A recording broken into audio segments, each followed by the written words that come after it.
Good morning, students. We shall do the revision of chapter 5, Age of Industrialization.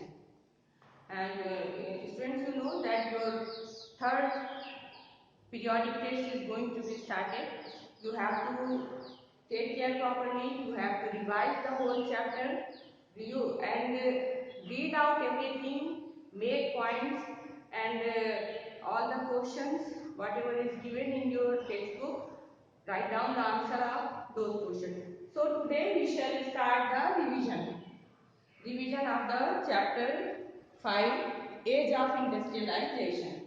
Now there are some questions I will write on the board, or you can note down in your copy and write down the answer also. Now first of all we shall do that when did the earliest factories come up in England? Question number 1. When did the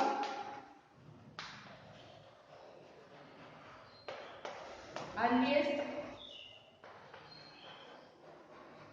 factories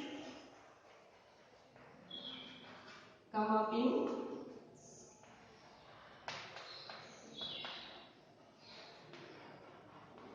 England? So class, the answer of this question is when did the earliest factories come up in England? The earliest factories came up in England in the year 1800. In the year 1730. So class, you have read that the earliest factory that came up in England in the year 1730.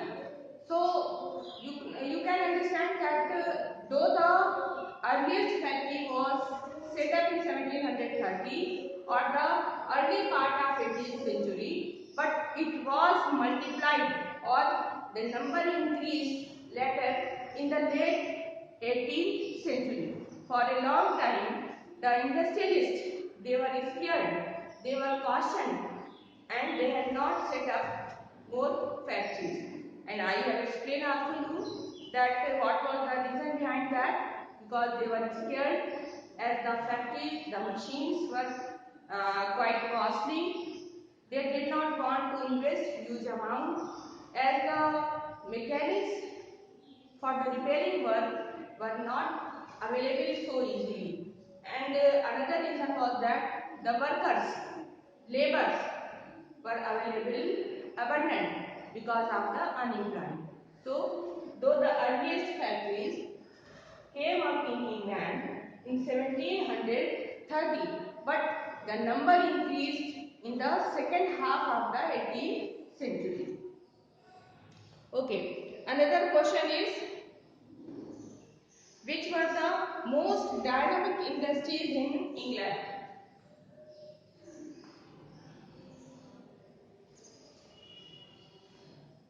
Which were the most dynamic industries in England? The most dynamic industries in England was iron and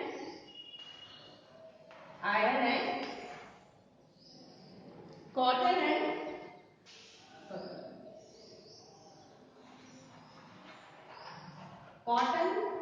and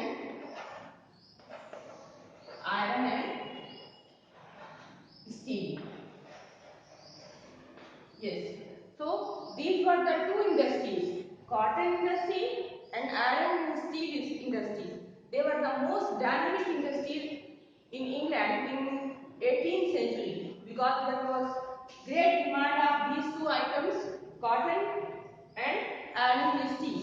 You know that in the late 18th century, iron and steel industries developed as the demand of iron and steel increased by the setting up of railway and first in Europe, later in the colony. So the demand of iron and steel that increased many times. Next question is, what was the name of the paid servant? As you have read that to control the supply of cotton, the British government had appointed a paid servant because the British officials, they had complained that the weavers, they usually they prefer to sell to others, and there was a lot of bargaining. So to control, to face all this situation, the British government had appointed a paid servant. So what was the name of the paid servant? What was he called? The name of the paid servant, that was the Gomashta. Gomashtas.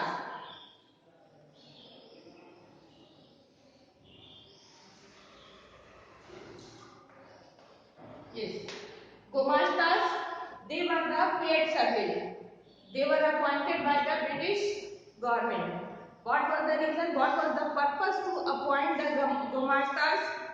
They procure the supply of cotton. They supervise the quality of cotton, and moreover, they were very strict person. They collect the supply, they supervise the supply, and they arrange, they make all the arrangements.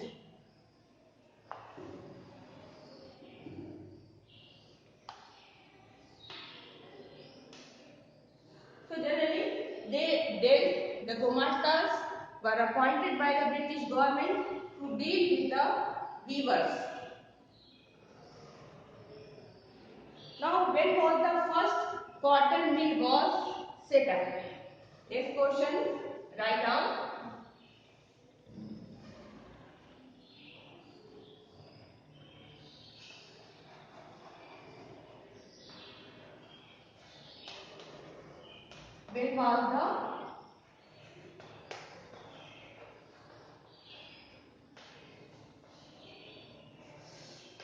When was the first cotton mill set up in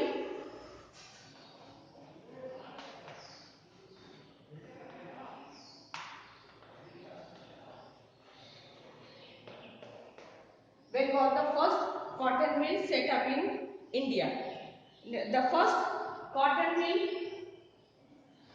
the first cotton mill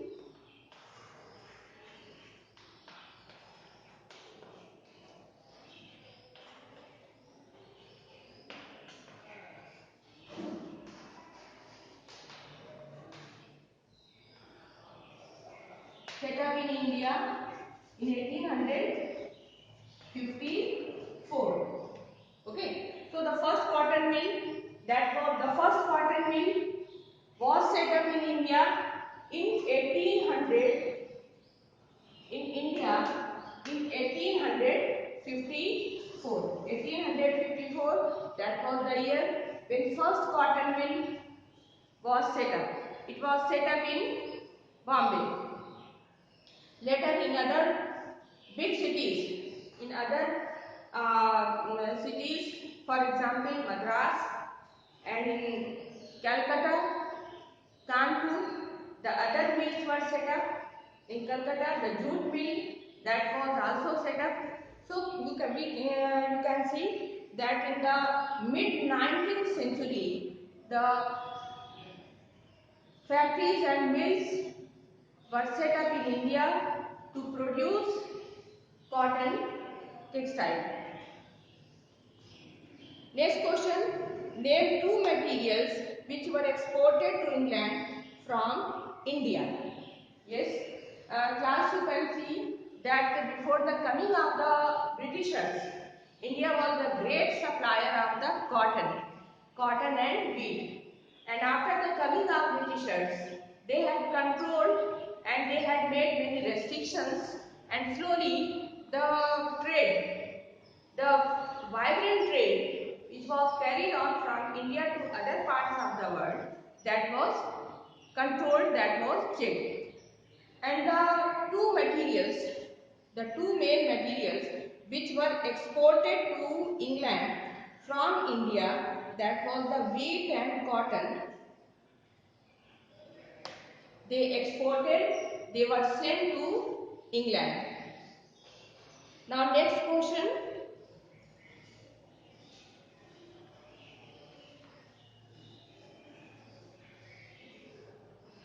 Yes, class. Next question. Which city of England developed as finishing center? Yes, class. We have discussed about the city in England that was the finishing center. Yes. You know that when the proto-industrialization was started, or we can say the early stage of industrialization, the textile was produced in the rural area, in countryside, and from there they were brought to London, as London was the finishing center, the finishing of textile that was made in London, and from there after that it was ready to send to the international market. So class, London, that was the London was the finishing center. What was the finishing center? London was the finishing center. The cotton textile which were produced in countryside, that was brought to London for the finishing, and after that it was ready to send to the international market. Okay. Next question. What was the main reason for breaking down the network of foreign trade of the Indian merchants in the 18th century? What class, you can understand that in 17th century, India had a leading position, and it was the big supplier of cotton textile. The fine quality of cotton textile that was sent to the international market. There was great demand of cotton textile, and this trade that was controlled, that was carried on by the Indian merchants. But what happened? You know, by the end of 16th century, this network, the trading network, that was declined, and a new setup was established. And what was the reason why this system declined? What was the main reason for breaking down the network of foreign trade of Indian merchants? Children, you know that in this trading network, it was controlled mainly by the Indian merchants. They were the bankers, they were the suppliers, they were the producers, and everything. And because of this trading network, the Indian merchants, they had earned good profit. But as by the coming of the British industries, by the coming of the European companies, what's happened? By the coming of the European companies, this trading network was broke down. Okay. So, by the coming of the European companies,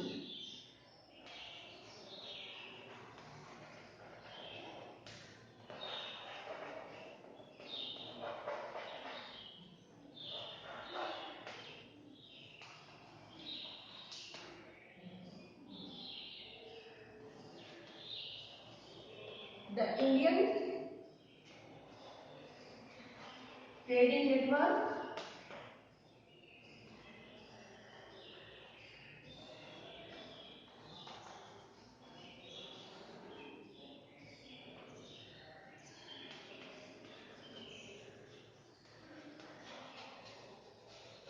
broke down. Okay. So students, you can understand that the coming of European countries was the main reason for breaking down the networks of foreign trade of the Indian merchants in the 18th century. So children, you can understand that as the European companies, they came, they established their network in India. The old ports, what were the old ports? As you have read, that it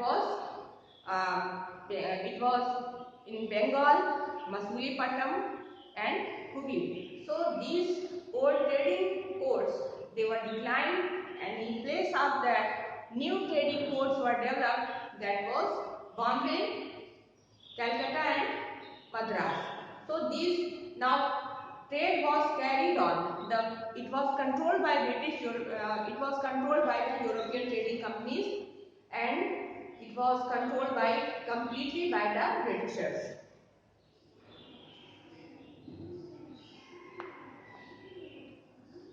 Now, friends, who were the first European nations to come to India? Who are the first European nation to come to India? Student, Portuguese. Portuguese were the first European who came to India for the purpose of trade.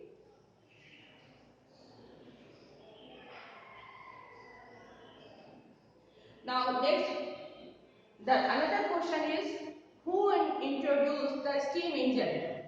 Who improved the steam engine and produced by the newcomer? James Watt, he was the person who had improved the steam engine. James Watt improved the steam engine.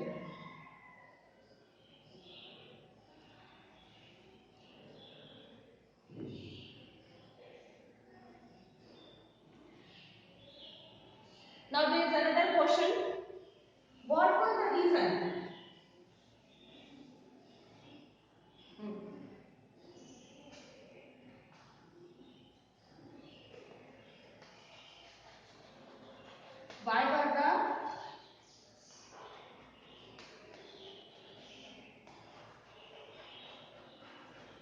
Why were the merchants from towns in Europe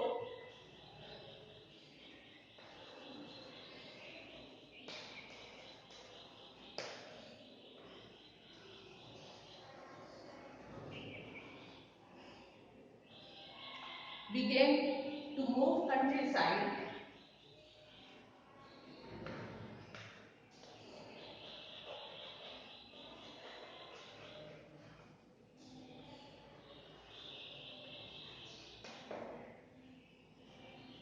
Began to move countryside during its earliest phase of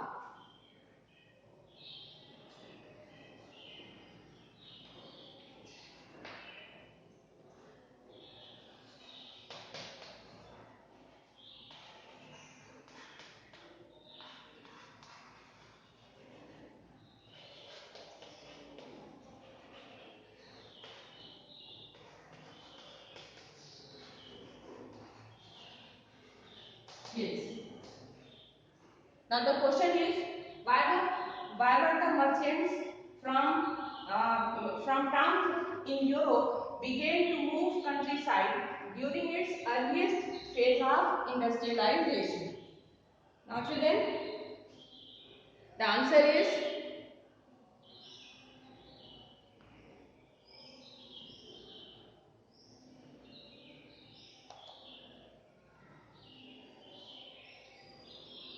with the expansion of world trade and the acquisition of colonies, the demand for goods had increased. With the enclosure movement, the peasants were in need of employment. So class, why were the merchants from towns in Europe began to move countryside during its earliest phase of industrialization? The main reason was that because of the expansion, the demands of goods were increased. The demands of goods in international market was increased, and there were many new comers, new merchants. They did not have any scope in cities and towns because of the merchants' guilds. That's why they turned up to countryside, as in countryside, because of the encroachment of common land, the poor peasants, they faced a lot of difficulty, and when the merchants, they had offered advance money and raw material, the weavers, the poor peasants and artisans, they happily agreed and accepted their demands. In this way, the early phase of industrialization was started. And this stage is also called as the proto-industrialization. Okay class, thank you, have a nice day. Read out the chapter very thoroughly and note down all the questions which we have discussed in your copy. God bless you.